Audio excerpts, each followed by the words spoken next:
ကြည့်လိုက်ပါဦးဒီလူကုန်ကူးသူဟာတကယ်ကိုရဲထင်းလွန်ပါ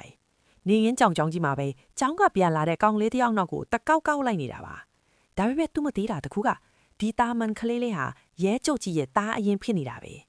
ကလေးလေးဟာဘာမှတတိမထားမိပဲဘောလုံးကစားနေတော့မှပဲဒီလူရုပ်မှာဟာကလေးကိုမေ့စေးဥပြီးကားပေါ်ဆွဲတင်သွားပါတယ်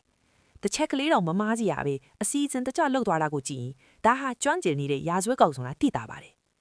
အခြားတစ်ဖက်မှာတော့ခလီအမီဟာတားလီပြန်မလာလို့စူးရင်တကြီးနဲ့လိုက်ရှာနေပြီမြင်အရေးကြောင်တော့မတွေးရတော့ပါဘူးရင်ခွဲမတက်ငိုကြွေးနေတဲ့မိခင်ရဲ့တိုင်ကြားချက်အရအတွေ့အကြုံရင်းနဲ့ရဲဖွဲ့ဟာချက်ချင်းပဲစုံစမ်းစစ်ဆေးမှုတွေစတင်ခဲ့ပါတယ်တစ်ချိန်တည်းမှာလေခလီခိုးကွင်ဟာခလေးကိုမြို့ပြင်ကစက်ယုံဟောင်းကြီးစီခေါ်သွားပါတယ်ခလေးကိုကြောက်လန့်နေအောင်ရိုက်နှက်နှိစက်နေတာဟာတကယ်ကိုစိတ်မကောင်းစရာပါပဲအဲ့ဒီစက်ယုံထဲမှာတခြားအဖမ်းခံထားရတဲ့ခလေးတွေအများကြီးလဲရှိနေပါသေးတယ်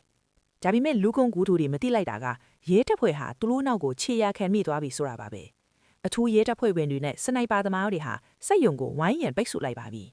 ရဲတပ်ဖွဲ့ဝင်တွေစက်ယုံထဲကိုဝင်ရောက်စီးနှင်းတဲ့အခါမှာတော့ရာဇဝတ်ကောင်တွေဟာမခုခံနိုင်မဲ့အဖမ်းခံလိုက်ရပါတယ်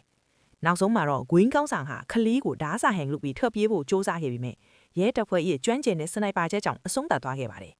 ခလီအားလုံးကိုဘေးကင်းစွာကယ်တင်နိုင်ခဲ့ပြီးမိဘတွေလက်ထဲကိုပြန်လဲအပ်နှံနိုင်ခဲ့ပါတယ်ဒီလိုတရေကောင်းဆန်တဲ့ရဲတပ်ဖွဲ့ဝင်တွေကိုဂုံပြူတဲ့အနေနဲ့လိုက်ကလေးပေးခဲ့ကြပါအောင်